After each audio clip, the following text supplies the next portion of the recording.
This is 95.3 Business Now.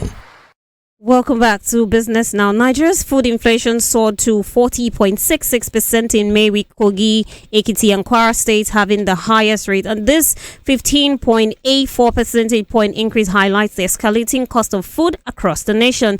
This primarily pushed the country's headline inflation rate by 0.26% to 33.95% in May, up from 33.69% in April. That's according to the latest Consumer Price Index report released by the National Bureau of Statistics. Let's now turn to Professor Ken Ife, policy analyst and a development economist, for more on a detailed analysis of this latest inflation figures. It's a holiday Tuesday. We thank you for connecting onto the show this morning, Professor. Oh, thank you for having me. Good morning. Yes, Professor. Professor, talk to me about, this inflation reading, particularly the focus which is on the surge in food inflation in Nigeria. Well, the inflation in Nigeria is very problematic. Of course, it's inflation that we have, which is a very complex version of inflation. But nonetheless, generally what you have is there are 5 indicators or 5 sub-indices. You have the CPI, which is the Composite Price Index, or usually called headline inflation. Then you have the core inflation, which is all inflation indices minus less those volatile, food, volatile, and energy. Then you have the food sub-basket index, then urban inflation and rural inflation. Those are the 5 components. They all tend to move in different directions because of the fact that there are so many variables impacting on inflation in Nigeria. Now, the obvious culprit is the food sub-basket index that cruises at over 40% and stays very, very high, giving a long margin of about 5 to 7% to the headline inflation. So that also tells us how difficult it is for policy to touch the food-related inflation. But generally, all the 5 indices show the rise when you compare it to this time last year. They all show the rise. Yes. But what has become more interesting is what happens on month to month. The month to month has been a bit of it's slowing down. Yes, Professor. I'm also wondering, because if we look at the numbers, why is rural inflation so high, despite that we have farming, agriculture done mainly at local government levels? Now, the thing is that you also have insecurity affecting public activities in the rural areas. They are affected most in the rural areas. And secondly, transportation cost is so high. It's so high, and the energy cost also is so high.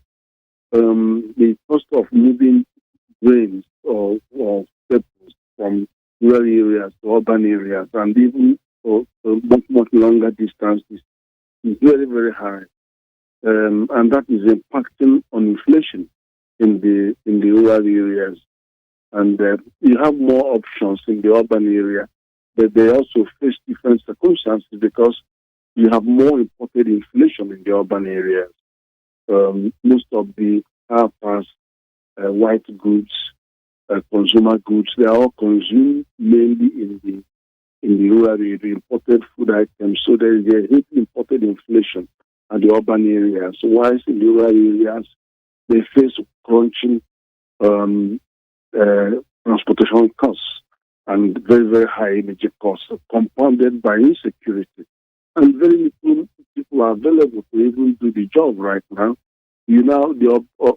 Whilst our population growth rate is about 3%, our urbanization rate is 4.6%.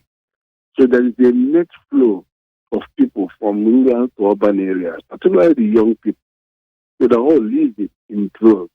They all want to enjoy the Yahoo. They want to enjoy the broadband connectivity and everything that we enjoy in the city.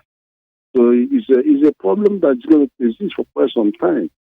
Prof, but also, what state governments do you think are doing more on local agriculture than the others, and how can other subnationals level up? Well, that's a good question. It's not, you can't make excuses for local governments now because the resources available to them have increased over the last 1 year with the removal of the petroleum subsidy. So it's now a question of, the particular references of those governors. I know that the many governors are doing 5% or less on their budget on agriculture, and some are doing more. But part of the challenge that we have is the excess money supply in the system, and then the fact that some of these things being bought as palliatives are actually bought inside the country. And if you are buying those, then you are adding to pressure on prices. You are buying off goods to give to the IDPs and to give to less privileged. You are buying them from the market. It's not like you are importing some of those. And then let me explain. If you import the rice paddy, then you are importing it on a temporary measure so that we can supply those paddies to the mills, and the mills can mill the rice and keep the jobs, and then increase the supply of rice in the system. But that's not the case. We are buying up and competing with domestic demand. And at the same time, we have cross-border, our Francophone neighbors, so about 100 million people from Chad, Niger, Burkina Faso, Benin, and Togo, and Cameroon. They are all buying up our food at the frontiers, the northern frontiers. And they are buying it not just because they need it, but because the price differential is so horrendous. There is a devaluation of our currency as almost 80%. So they see anything coming from Nigeria as very, very cheap. All right. So they have no incentive to go and start farming. They just buy our food, process, and export it. So that demand is very, very elastic because of the price differential. So they're all compounding our inflation situation in Nigeria. All right. Professor Ken Ife, public policy analyst and development economist, we appreciate your time as always on Business Now. Do have a great day ahead, sir. I am Aramide Faloransho, and that is how we wrap up your Business Now for today, the 18th of June. Enjoy your holiday, everyone, and bye for now. This is 95.3 Business Now.